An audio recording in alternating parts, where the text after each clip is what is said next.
Actually आपका तो video upload होगा नहीं अब से, फिर भी रिकॉर्डिंग कर लेता हूँ मेरे लिए।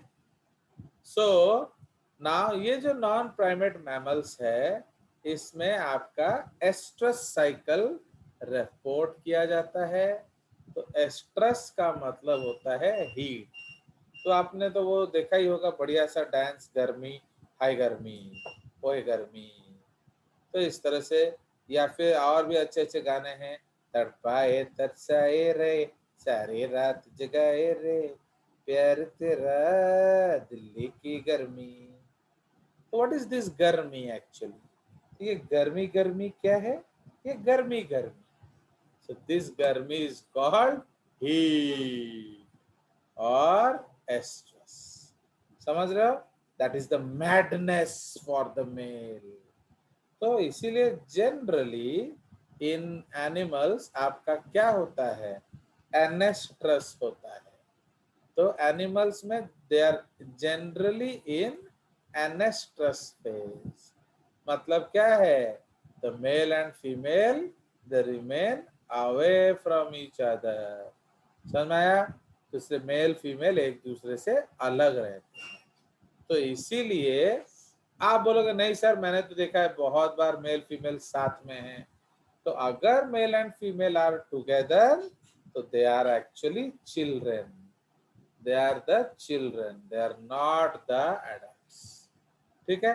बिकॉज जो सेक्सुअली पोटेंट मेल है, he is not allowed close to the female. कोई शक? Okay, No, so sir. this period is called anestrus and ये मोस्ट कॉमन टाइम होता है इस तरह के एनिमल्स के लाइफ में। बट कभी कभी उनको क्या आता है? गर्मी। And they learn dance from Nora Fatehi and they start dancing गर्मी गर्मी गर्मी। ओके, तो उस पीरियड को हम लोग क्या कहते हैं? उसको हम कहते हैं heat. Okay, so heat. And इस पे तो under regulation bye gonadotropic hormones, ovarian follicles mature and estrogen secretion क्या होगा? Okay, exerts their biggest influence. So the female then exhibits sexually receptive behavior, a situation that may be signaled by visual physiologic changes. मतलब generally अगर आप उसके female के आसपास जाएंगे, वो घर घर करेगी। बट अब ऐसा कुछ नहीं कर रही है, अब वो मंद मंद मुस्काती है। तो जैसे आप लोग बस स्टैंड में खड़े होके जब बस का इंतजार कर रहे हो एंड लड़का लड़की के बीच में मंद मंद मुस्कुराहट हो रहा है, तो वैसे तो आप तो जानते हो इस उम्र में हम लोग को पता चल जाता है कि उस मुस्कुराहट का कारण क्या है। तो इसीलिए उनमें भी जब फीमेल थोड़ा मंद मंद मुस्काए, इसका मतलब क्या है? किसी इज इन हीट। किसी किसी प्राइमेट्स में इवन जेनाइटल स्वेलिंग हो जाता है एंड रेड हो जाता है, plus they release a lot of pheromones. So these pheromones are smelled by the males and they come towards the female. इसलिए मेल्स जो कि 20, 30, 40 किलोमीटर दूर रहते हैं, they can easily feel and smell the heat and they approach the female. So इसीलिए उस समय आपका ओव्यूलेशन होता है and that is why they really need mating so that they can have babies. Understood? इसलिए एस्ट्रस साइकिल में दो stage होता है। एस्ट्रस जनरली आप लोगों के लिए दो स्टेज होता है, that is called estrus and anestrus. Clear? Now आपका इसमें एग्जांपल्स आप देख सकते हैं। Cats, cow and pigs, they are polyestrus. इसका मतलब क्या है? कि उनका more than one heat, more than two heat per year होता है। मतलब they can make babies many times a year. Okay, similarly species that go to heat twice a year, उसको हम क्या बोलेंगे?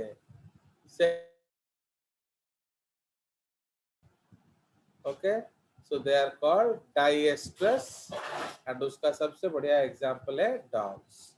तो dogs they have 2 estrous times per year. उसी तरह से मोनोएस्ट्रस स्पीशीज क्या होते हैं? Bears, foxes, wolves, they have only 1 breeding season per year. ठीक है, तो इस तरह से ना कुछ कुछ मैमल्स में देखा गया है, ओके, सब मैमल्स में देखा गया है, like rabbits and cats, they do not have any estrus cycle, instead being induced to ovulate by the act of mating. Rabbit and cat में क्या होता है? जब मेटिंग होगा उसके बाद ओव्यूलेशन होगा, so that is called induced ovulation. Okay, तो इसीलिए ह्यूमंस में क्या होता है या अदर एनिमल्स में क्या होता है? ओव्यूलेशन हो जाएगा, मेटिंग हो ना हो, बट उनमें ओव्यूलेशन तभी होगा जब मेटिंग होगा। कोई शक? So this is the sir cats का दोनों पॉलीएस्ट्रस और नॉन एस्ट्रस है। हाँ, नहीं, नॉन एस्ट्रस इसको क्यों बोलते हैं? क्योंकि उसका वो हीट वीट का कोई कंसेप्ट नहीं होता है, समझ रहे हो? Why have we kept it in induced ovulator? क्योंकि उसमें मेटिंग डिपेंडेंट होता है ओव्यूलेशन, मतलब पहले मेटिंग होगा फिर ओव्यूलेशन होगा, बट सिंस वो एक से ज्यादा या 2 से ज्यादा बार ब्रीड कर सकता है, उस लिहाज से हमने उसको पॉलीएस्ट्रस में रखा हुआ है। समझ में आया? तो ये जो नीचे यस वाला सर। है इसका एस्ट्रस से कोई रिलेशन नहीं है, ये एक यूनिक एग्जांपल है। समझ में आया?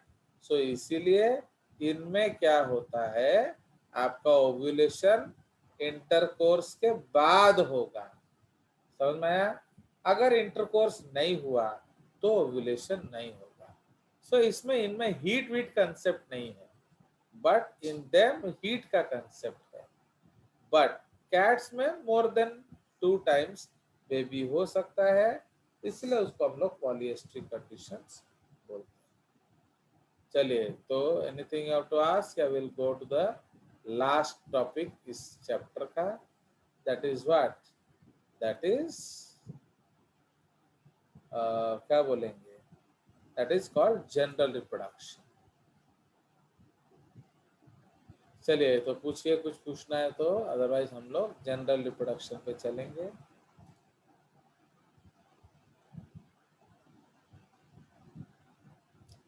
Any doubts here?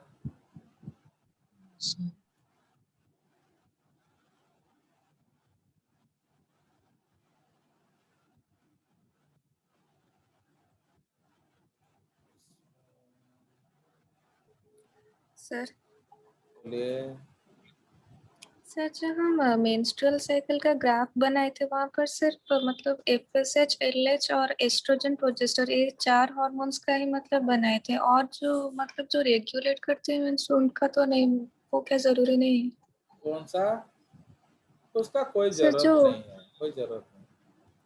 We don't need those, क्योंकि वो तो एक ही बार आएगा ना, उसका और कोई खेल नहीं है। अगर आपका जैसे हाइपोथैलेमस क्या है, तो since it is a part of brain, तो वो एक इंटरडिपेंडेंट होता है। तो जैसे अभी नर्वस, खबर मिलेगा किसको? खबर मिलेगा नर्वस सिस्टम को। तो इसीलिए, बट नर्वस सिस्टम एंडोक्राइन को कंट्रोल नहीं कर सकता, तो इसीलिए वो एक मीडिएटर रखा हुआ है, and that mediator is known as what? That mediator is known as your hypothalamus. Okay, तो इसलिए उसका और कुछ नहीं होता है, वो एक बार आएगा और जाएगा बस। तो मैंने उसको पढ़ने का और कुछ नहीं है हमारे पास, समझ में आया? So there is सर जो nothing more to read about it. वो आएगा और वो जाएगा बस। आपका नीड है तो जीएनआरएच आ जाएगा, तो जीएनआरएच आ जाएगा तो एफएसएच का खेल शुरू होगा। तो इधर खेला नहीं हो गए, actually FSH, LH, estrogen, progesterone का खेला हो गए, किंतु जो जीएनआरएच का खेला नहीं होता है, इसीलिए वो गड़बड़ होता है। ओके, हाँ बोलिए। इसलिए हम उसका साइकिल नहीं पढ़ते हैं, उसमें क्या होगा, पहले ही दिन आएगा बस, फिर बीच में उसका कोई रोल नहीं है। GnRH will come and ask the pituitary भैया अपना काम करो, समझ में आया? तो वो पिट्यूटरी को अपना काम करने बोल के चला जाएगा। अब उसका काम खत्म। फिर कब आएगा, जब दोबारा GnRH की जरूरत पड़ेगी, इसलिए in between there is no need. हाँ बोलिए, और क्या चाहिए? सर उसी तरह जो पीनियल ग्लैंड के भी हार्मोन है मेलाटोनिन, उसका भी तो रेगुलेट करता है menstrual cycle. Melatonin has no proved effect on humans.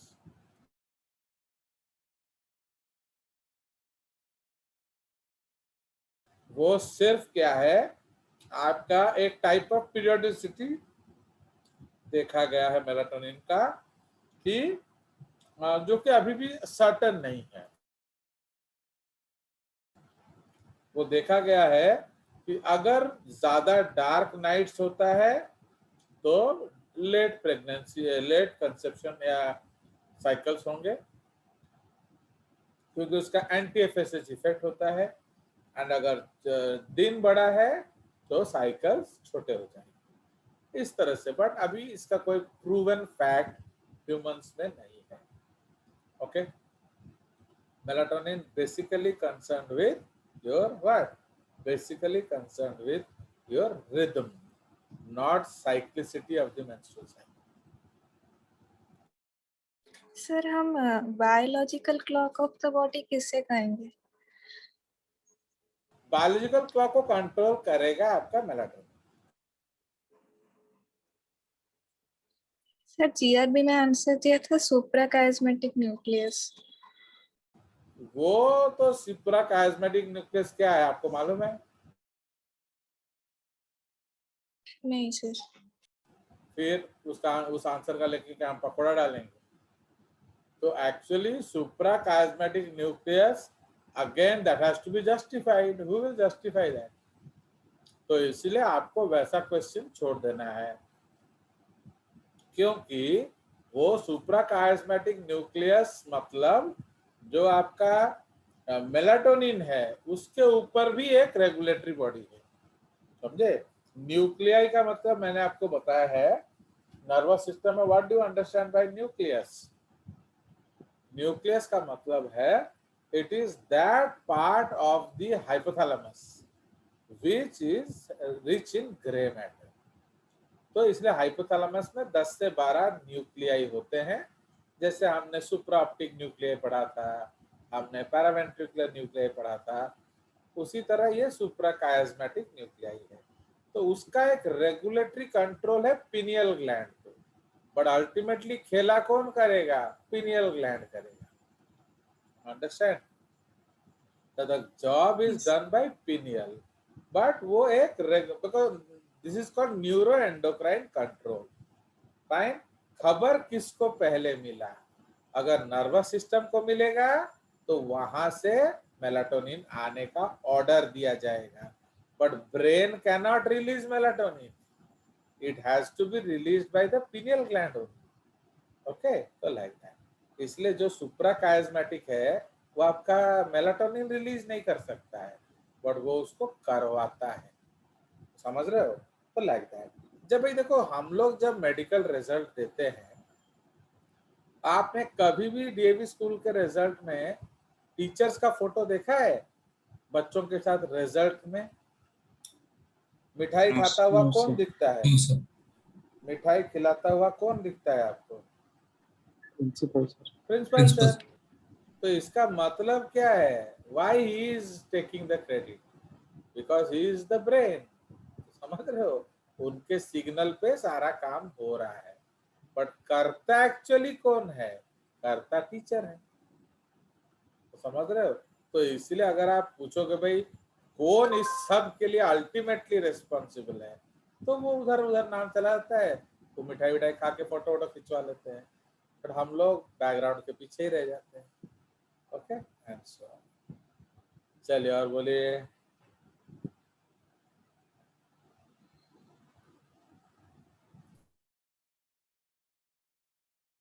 Sir all animals जिसमें एस्ट्रस साइकिल होता है वो सीजनल ब्रीडर्स होते हैं ना सर?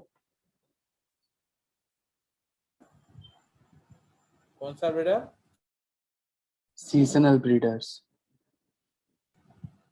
Not necessarily. ओके, क्यों? जो मोनोएस्ट्रिक है उसको आप तो सीजनल नहीं कह जी सकते सर। ना, समझ लो। Yes sir. तो इसको हम जनरलाइज नहीं कर सकते। और बोलिए। सिर्फ बायोलॉजी में आपको बहुत कंट्रोवर्सी मिलेगा। क्यों? कुछ ऑथर कुछ बोलेंगे, कुछ ऑथर कुछ बोलेंगे। तो इसीलिए ये हम लोग को पता होना चाहिए, क्योंकि जब इंटरेक्टिव सब्जेक्ट है ना तो obviously interaction will matter. Okay, suppose आप एक इम्यूनोलॉजिस्ट से वैक्सीन के बारे में पूछेंगे तो वो आपको बढ़िया डाटा देगा, क्लियर कट डाटा देगा। Then asking a biologist about vaccines, okay, and so. चलिए, so now we will go into different types of reproduction. Anything you want to ask पूछ लीजिए, बिकॉज आज जो है लास्ट डे ऑफ डाउट्स है from this chapter. इसके बाद आपका डाउट्स रिप्रोडक्टिव सिस्टम से नहीं लिया जाएगा, वो फिर लिया जाएगा कब? In the revision time, way back in December January, if at all. Sir आपके टेस्ट में क्वेश्चन उस टेस्ट का तो आपको कोई आंसर नहीं दिया जाएगा, क्योंकि उसका तो आंसर सब मिल गया होगा ना आपको।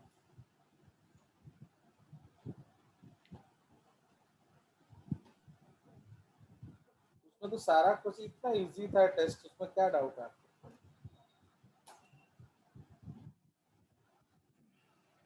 बताइए क्या डाउट्स था क्या उसमें? सर वो पार्थिनोजेनेसिस का एक क्वेश्चन था जो मेल अनफर्टिलाइजर, सर उसका आंसर क्या होगा? वो तो हम पढ़ेंगे, अभी पढ़ेंगे तो पता चल जाएगा। सर और एक था sir, male accessory glands include sir paired seminal vesicles, second option paired prostate gland, third option one bulbourethral gland, fourth all of this. तो कौन सा होगा सर? आपने क्या मारा? नहीं सर, वो पेयर्ड प्रोस्टेट ग्लैंड लिखा था सेकंड ऑप्शन, और थर्ड में वैसे वन वल्वोयूरेथ्रल ग्लैंड। तो ऑब्वियसली वो गलत हो गया, तो आपको इतना टेंशन क्या है? ये सर वही पहले वाला सही sir, paired seminal vesicle. Yes.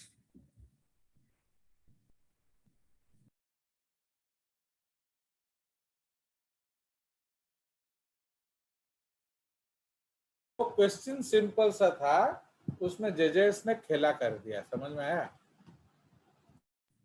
Yes sir. Actually उसका बुक में क्या आंसर था?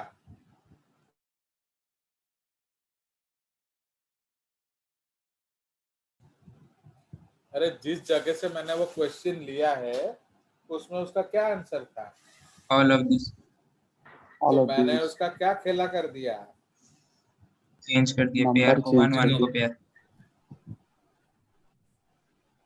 क्योंकि हो सकता है कि वो बुक किसी और ने किया हो एंड उसको वो आंसर ऑल मालूम हो, समझे? तो जब हम लोग दिल्ली वैली में थे तब बच्चे लोग क्या करते थे, क्वेश्चन नंबर और आंसर रट लेते थे।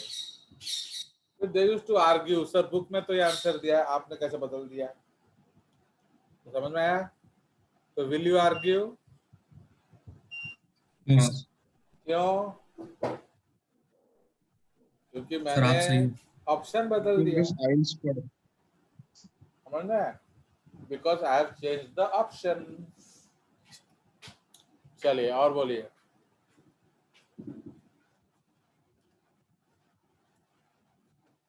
सर एक क्वेश्चन था, corpus spongiosum is found in penis होगा सर, उसका करेक्ट आंसर ओवरी लिखा था। नहीं, वो तो आपको मालूम है वो गलत है, तो वो किसी तरह से एक्सीडेंटली हो गया है, वो मैं चेंज कर दूंगा तो अपने आप आपका मार्क आ जाएगा। Yes sir. क्योंकि वो तेजस ऑलरेडी मुझे बता चुका है। वो कभी कभी क्या होता है ना, जब नेट थोड़ा स्लो होगा कुछ मारोगे तो ऑप्शन किधर और टिक हो जाता है, तो उस तरह से एक बार भी देखोगे एक क्वेश्चन में रिपीट हो गया, सेम लाइन 3 बार रिपीट हो गया होगा। वो क्या है, जब मैं Yes. कॉपी पेस्ट किया हूँगा तो दिखाया नहीं, फिर मैं पेस्ट किया, दिखाया नहीं, फिर मैं पेस्ट किया, दिखाया, तो जब फाइनल में आपको दिखेगा वो 3 आ गया। तो वो सब Yes, sir. छोटा मोटा टेक्निकल इश्यूज है, क्योंकि आपका हर काम जेजेस करता है, मेरा यहाँ कोई टाइपिस्ट थोड़ी है। तो आप तो देख रहे हो मैं धीरे धीरे आप लोग के लिए इतना सुविधा करता हूँ, बट फिर भी आप लोग को कालू और काजू ज्यादा पसंद है। चलिए, okay, so this is the case. तो अब हम लोग डिस्कस करेंगे basically reproduction in animals, and ये जो है आपका ऑलरेडी आप पढ़ चुके होंगे in the reproduction in organisms chapter by your own CP sir. तो वो आपको इसके बारे में ऑलरेडी बता चुके होंगे, क्योंकि वो रिप्रोडक्शन इन ऑर्गेनिज्म जो चैप्टर है उसमें आधा प्लांट साइड है और आधा एनिमल साइड है। नाउ तो इसलिए एसेक्सुअल जो है उसको बेसिकली हम लोग मोनोपेरेंटल बोलते हैं, एंड एक्चुअली ये बहुत कंट्रोवर्शियल टॉपिक है, एंड पुराने बुक्स में ये लोग डाटा चेंज नहीं करते हैं, क्योंकि आज के डेट पे जो लोअर ऑर्गेनिजम्स आ गए, ये protozoans, they are not considered in Animalia. तो इसलिए एनिमल रिप्रोडक्शन में जो बाइनरी फिशन, मल्टीपल फिशन, ये बोलना लॉजिकलेस है, because they are no more animals, है कि नहीं? तो दे आर प्रोटोजोअन्स। सो इसलिए ये प्रोटिस्टन रेप्लिकेशन बोलना चाहिए, नॉट एनिमल रिप्रोडक्शन। बट फिर भी बुक्स लोग अभी ये सब चेंज नहीं किया है, तो लाइक दैट। तो इसलिए एनिमल्स में ये इतना लोअर चीजें नहीं होता है। नाउ इसलिए आपका सेल्यूलर रिप्रोडक्शन है। तो एसेक्सुअल से आपको दो चीज कायदे से पता होना चाहिए था कि इसमें एक ही पेरेंट इन्वॉल्व होगा। तो पहले जमाने में हम लोग पढ़ाते थे कि पेरेंट एक ही है, इसीलिए एसेक्सुअल हो रहा है। बट अभी इन्होंने पार्थेनोजेनेसिस को भी एसेक्सुअल बना दिया। तो अगर पार्थेनोजेनेसिस को एसेक्सुअल बना दोगे तो इसमें तो कभी कभी दो पेरेंट होता है। ओके, तो इसका मतलब क्या है कि अब हमें फिर डेफिनेशन बदलना पड़ रहा है। तो इसलिए हम लोग अभी क्या लिख रहे हैं कि single parent is involve in reproduction, but both sexes may exist in nature and they produce captives। पहले ये वाला लाइन हम लोग सिर्फ सेक्सुअल में बोलते थे, बट अब जब पार्थेनोजेनेसिस को एसेक्सुअल बना दिया, अब हमें ये लाइन इधर लिखना पड़ रहा है। अंडरस्टैंड? तो सिंगल पेरेंट जो है वो अगर है तो उसको हम लोग एसेक्सुअल बोलते हैं। ओके, बट ऐसा हो सकता है कि दोनों पेरेंट्स हो। अब सपोज पायलिया जो है वो थोड़ा अपने सौंदर्य पे उसको आजकल गर्व हो गया है, तो इसलिए वो चाहती है कि I want to have babies without any male interference. तो इसका मतलब क्या है? दुनिया में मेल खत्म हो गए क्या? नहीं हुए हैं, बट उसको मेल का कोई इंटरफेरेंस नहीं चाहिए। तो दैट इज, तो how will she reproduce? Parthenogenetically. Okay, तो लाइक दैट, उसी को हम लोग एसेक्सुअल रिप्रोडक्शन बोल रहे हैं। ओके, बट मेल्स है, आप यूज कर सकते थे बट आपने नहीं किया। ठीक है, तो इसीलिए ये दो बहुत बड़ा बड़ा अलग कैटेगरी हो जाता है। पता नहीं जबरदस्ती इसको ठूसा हुआ है साथ में। तो अब इसलिए एसेक्सुअल जनरली दो तरह का हो जाएगा, एक लोअर ऑर्गेनिजम्स में, एक हायर ऑर्गेनिजम्स में। लोअर में भी प्रोटिस्टा का अलग हो जाएगा एंड आपका एनिमलिया का अलग हो जाएगा। तो एक्चुअली एनिमलिया का हमें कहाँ से शुरू करना चाहिए था? बर्डिंग से। बट अभी हम लोग को कहाँ से शुरू कर रहे हैं? हम लोग शुरू कर रहे हैं आपका किधर से? बाइनरी फिशन से। Okay, so now what is binary fission? तो ये आप बहुत अच्छे से जानते हैं दैट इसमें, हाँ, एसेक्सुअल में एक और चीज आपको याद होना चाहिए कि वेरिएशन जीरो है, ऑलमोस्ट जीरो। व्हाई? क्योंकि they are involving only the same parent. तो जब एक ही पेरेंट को आप इन्वॉल्व कर रहे हो तो जेनेटिकली कोई चेंजेस नहीं होगा। तो जो भी थोड़ा मोटा वेरिएशन होगा that is because of mutation. So there is no role of variation in asexual reproduction. Okay, तो इसलिए genetically they are exactly same as the parent. Okay तो ये दो कैरेक्टरिस्टिक फीचर है आपके क्या in case of asexual reproduction. तो इसलिए बाइनरी फिशन में क्या होता है, एक parent will divide to produce two organisms, two daughter cells. तो now each daughter cell will become an organism, इसलिए अल्टीमेटली हम उसको टू इंडिपेंडेंट डॉटर ऑर्गेनिज्म बोलते हैं। बट जेनेटिकली क्या होता है, वो सेम होता है। भले ही ये दो अलग अलग ऑर्गेनिजम्स हैं बट जेनेटिकली वो सेम है। You can also call them identical twins. Okay, so yeah, you can also call them clones. कोई शक? अब किस प्लेन में आपका बाइनरी फिजन हो रहा है उस अनुसार अलग अलग टाइप का हो जाएगा बाइनरी फिजन। तो अमीबा में क्या होता है, इर्रेगुलर होता है, मतलब कोई डेफिनाइट प्लेन नहीं है, तो किसी भी प्लेन में कट कटा सकते